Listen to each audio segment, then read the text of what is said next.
Salut, salut les amis, j'espère que vous allez bien. Aujourd'hui, je vous teste une trottinette exceptionnelle, une citadine de moins de 13 kg avec deux moteurs. On voit ça tout de suite, c'est parti.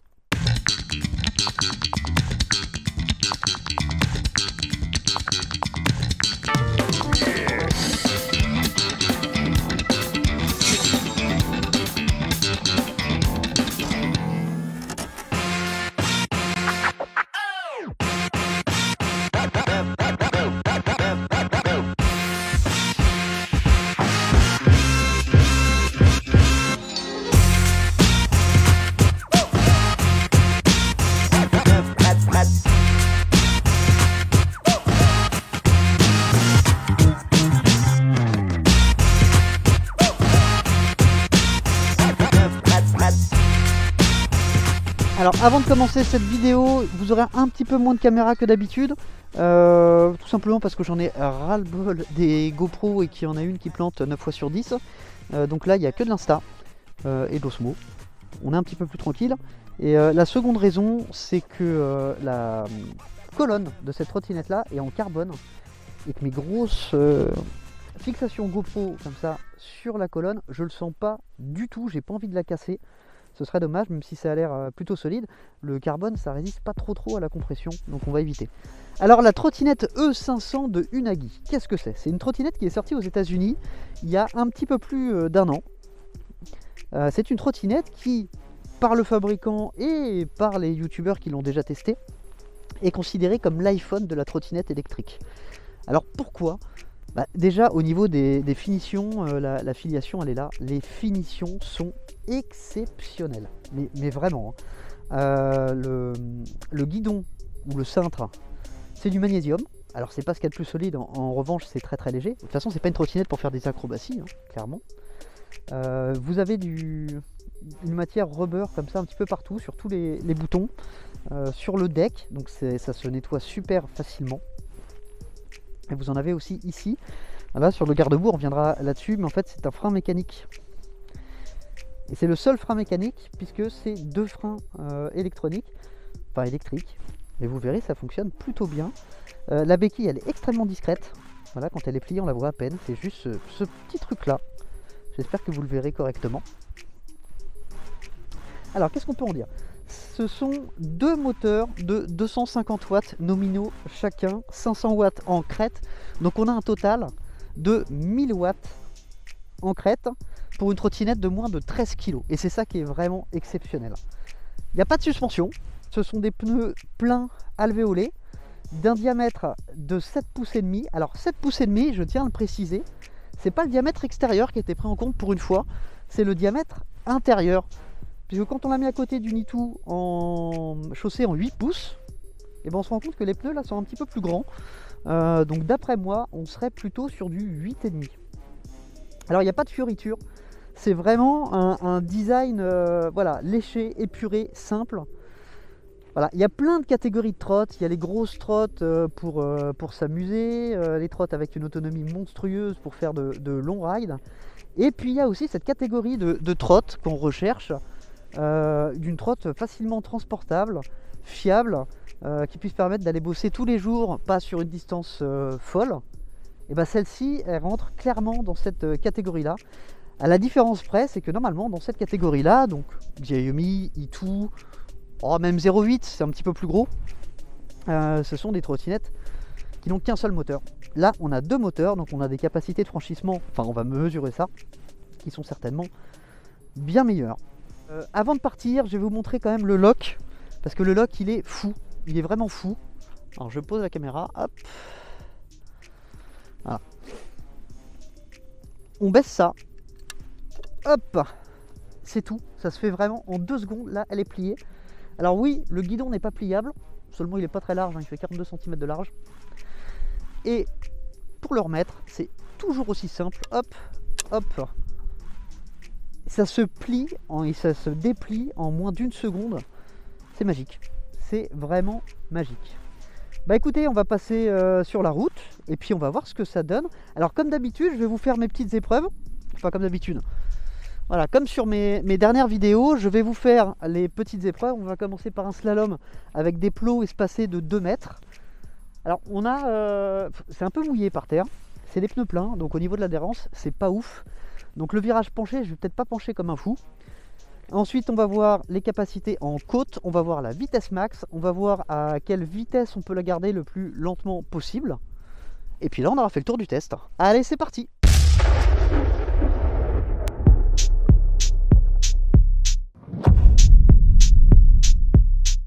Alors voilà, premier test slalom, on va le faire 2 fois et on va voir ce que ça donne en partant d'ici. C'est parti. Alors il n'y a que du kickstart sur cette trotte. Alors forcément elle est petite donc elle est agile. Elle est agile. Par contre je vais vous montrer un truc tout de suite avant de faire le deuxième essai.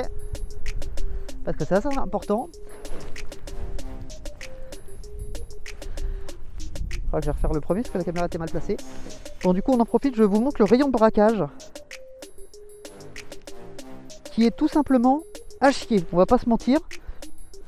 Il est vraiment tout petit pour une trotte de ce format-là, ça je suis pas fan. Bon allez, on recommence avec la caméra correctement mise, donc on va dire que c'est le premier essai. Donc uniquement du kickstart sur cette trottinette là, il n'y a pas de possibilité de démarrer uniquement avec le moteur. C'est pas une trottinette de feignant, enfin ou presque. Allez go!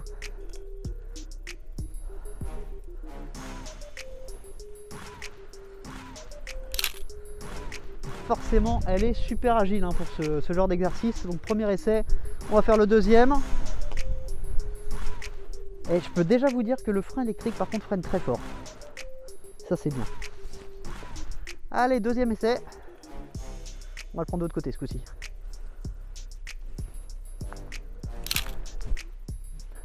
Bon, j'en ai dégommé un. Mais je crois que c'est la caméra. Bon, elle est agile hein. Elle est agile, ça y a pas de doute. En même temps, c'est exactement ce qu'on attend d'une trottinette de ce format-là. Allez, je remballe les caméras et on est parti pour le test route.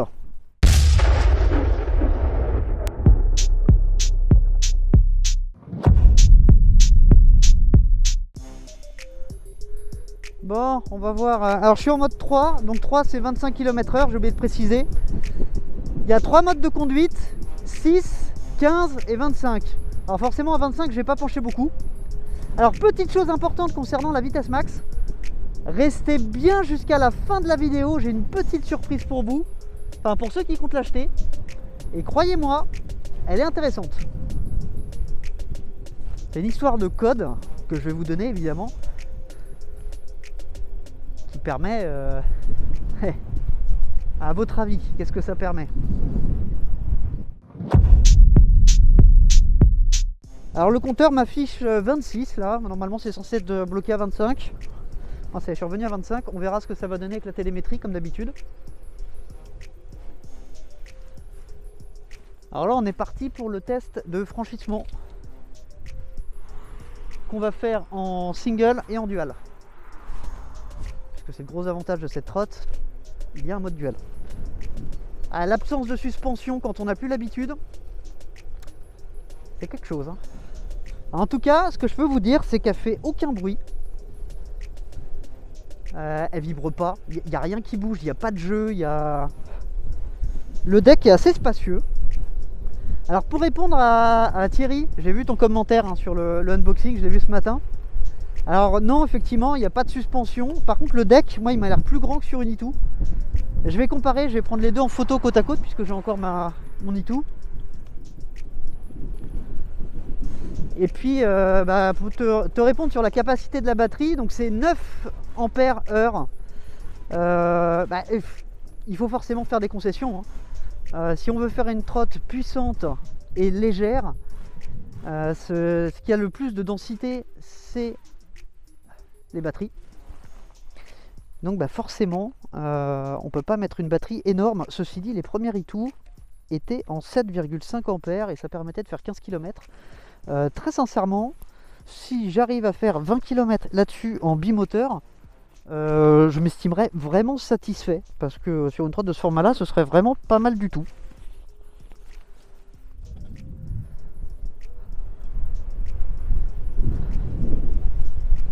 petite remarque, la béquille, elle est esthétique.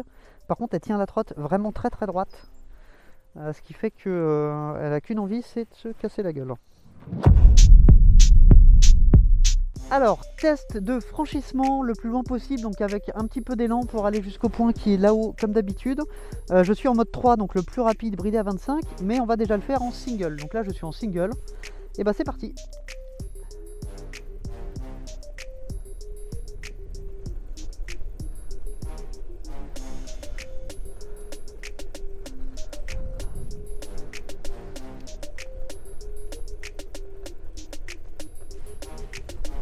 Alors je suis pas sûr de monter là. Je suis vraiment pas sûr de monter. Pour rappel, c'est une côte qui fait 12%. Je vais pas la monter. Je suis à 10 km/h.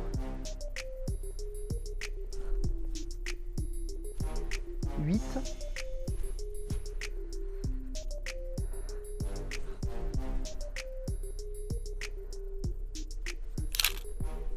Bon, bah je l'ai monté, mais alors c'était difficile. Alors, test numéro 2, donc toujours la même côte, mais sans élan. Toujours en single et en mode 3. Et alors, vu comment j'ai galéré pour monter avec élan, je pense que là je monterai pas. Allez, on va voir ça.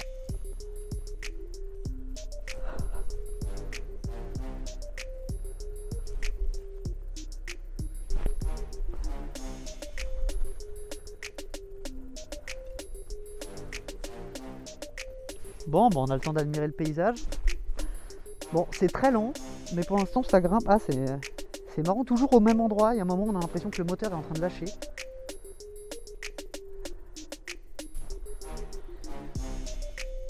Bah, oula, je vais grimper, oui, je vais grimper. Bon, je suis passé. On va faire la même chose en dual. Hein.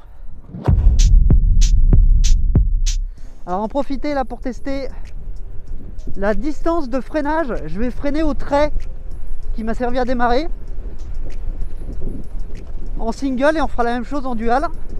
Allez, je freine.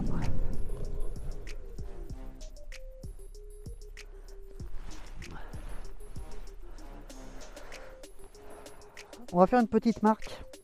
Donc on va mettre, allez, on va mettre un S comme single. Alors, j'active le dual.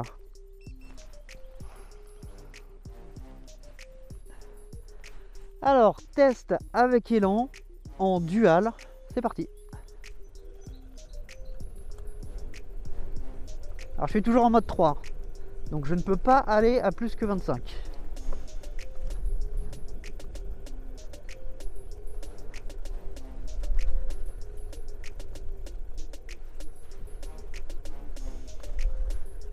Il y a une sacrée différence. Hein. Je suis à 22, 20. Plus du double. Ouais, et ben le franchissement en dual, bon, c'était une évidence, hein, mais forcément, ça marche beaucoup mieux. Distance de freinage en mode dual, c'est parti.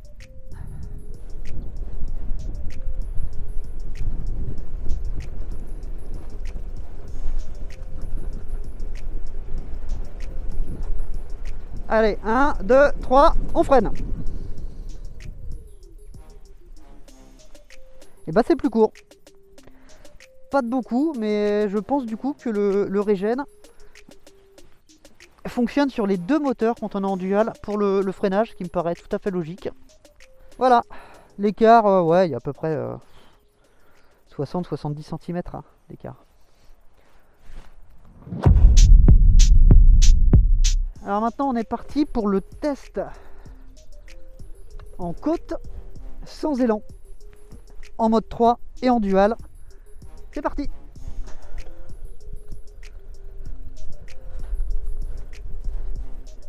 Elle a vraiment du couple hein, pour son petit format, on sent les 1000 watts.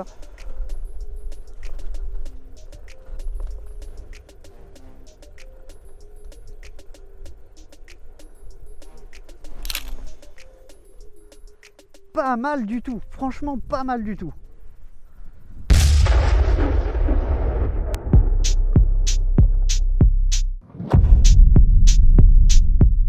Bon, allez, on est reparti vers le test de vitesse lente. Vitesse lente, je sais pas si ça se dit. Allez, go.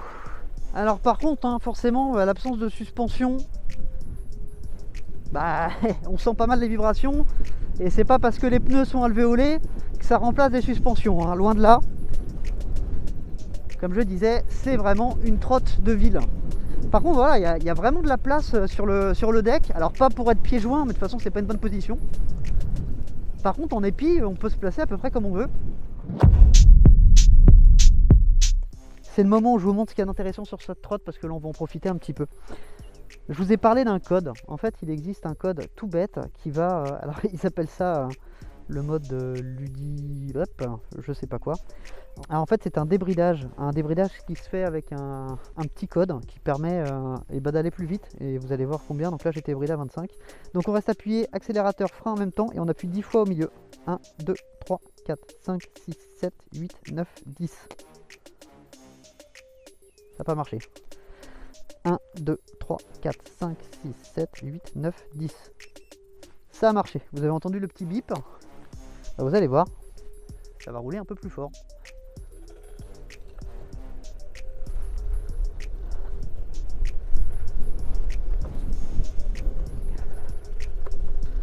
Voilà, 30 km/h.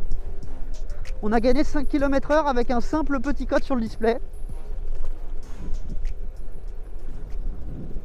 Pas mal. Ah, ça fait du bien de retrouver une route un peu plus lisse. Alors, je suppose que vous entendez rien du tout. Bah, c'est normal parce qu'en fait on l'entend pas. C'est des vrais contrôleurs sinusoïdaux. Ça fait pas le moindre bruit. Ah, elle est vraiment... c'est un plaisir à conduire. J'en profite parce que là il y a un petit morceau de sec.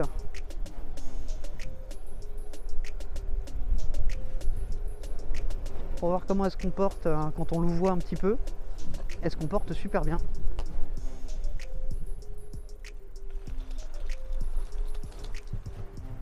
Alors, pneu plein, bois humide. C'est pas le bon combo.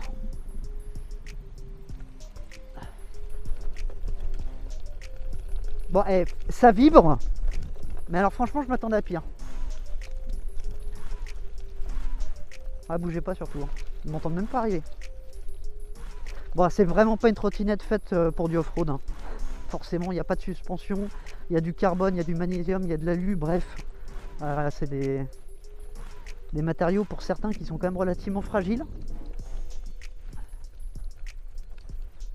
Alors, on va se mettre là pour le test de distance. Je crois qu'on va être bien là. Alors, pour rouler le plus lentement possible, puisque c'est le principe de cette épreuve là, alors on ne pourra pas comparer avec celui que j'ai fait avant, puisque du coup je ne vais pas avoir la même distance, c'est juste pour se donner une petite idée. Je vais me mettre en mode single et en vitesse 1.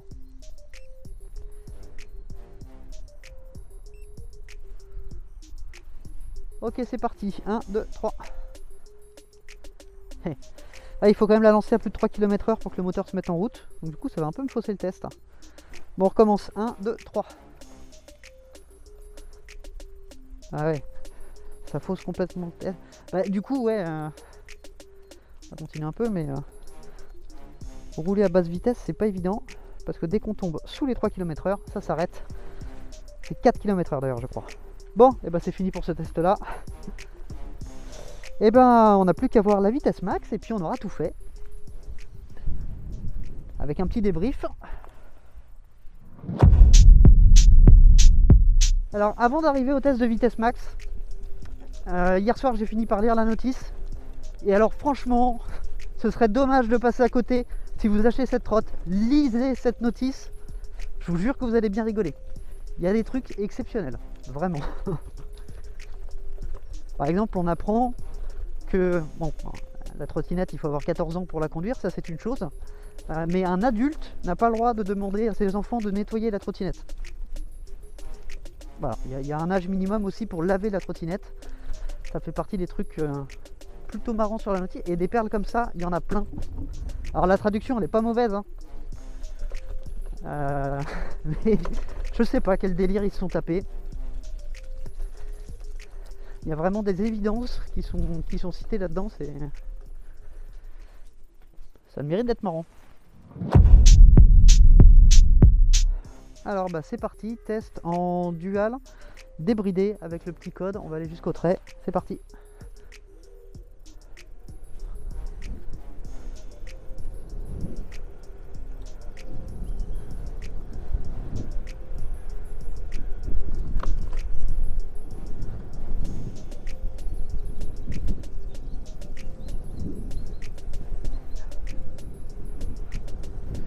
Bon bah je dépasse pas le 30 hein, forcément.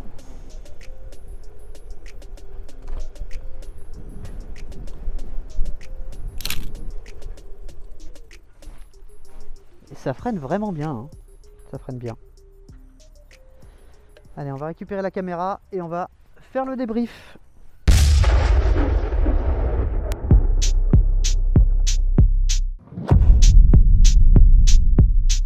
Bon et ben nous voilà pour ce débrief de cette Unagi E500 qui existe aussi en version single, donc elle s'appelle la E250. Le chiffre hein, c'est les watts tout simplement. Alors je vois pas trop l'intérêt de la prendre en single parce que franchement justement son argument principal c'est d'avoir deux moteurs sur un poids aussi léger. Franchement je suis super convaincu, elle est géniale, elle est juste géniale pour une trotte de sa catégorie bien entendu. Elle se plie en 2 secondes super facilement, hop hop hop dans le métro, franchement c'est impeccable. Et regardez, et 13 kg ça se soulève tout seul, elle est super belle. Alors petit défaut, ouais, la béquille je la trouve un petit peu trop raide, ce qui fait qu'elle peut tomber plutôt facilement. Le freinage uniquement électrique, enfin sauf le petit freinage d'urgence là-dessus, hein. Par contre, ils sont dégueulasses. Il fonctionne super bien, ça freine vraiment sur les 2 roues, donc c'est très efficace. Au niveau de l'autonomie, alors j'ai pas fait beaucoup, hein, vous voyez j'ai fait 5 km et 5 km j'ai perdu 2 bûches, donc puisque c'est 20% par bûche, donc j'ai perdu 40% sur 5 km. Ouais, je pense qu'elle va faire 20 km. On fera un nouveau test à ce sujet. Au niveau de l'éclairage, alors j'ai pas testé de nuit, mais en tout cas ça a l'air assez puissant. Le deck se nettoie super facilement. Ça c'est vraiment un bon point. C'est pas un grip, c'est du rubber. Et j'aimerais bien que tous les autres constructeurs fassent exactement la même chose. Ce serait pas mal. Il me fait chier avec son camion lui. Alors c'est vraiment une trottinette citadine, hein. Exclusivement citadine, c'est vraiment pas fait pour le off-road, il y a 0 suspension, ce sont des pneus durs alvéolés, alors qui amortissent un petit peu, mais c'est très loin de remplacer un amortisseur. Non, et c'est pas croyable, hein. C'est pas croyable, hein. Cette merde, pourtant je lui demande pas grand chose là, je lui demande juste de filmer. Et bah non.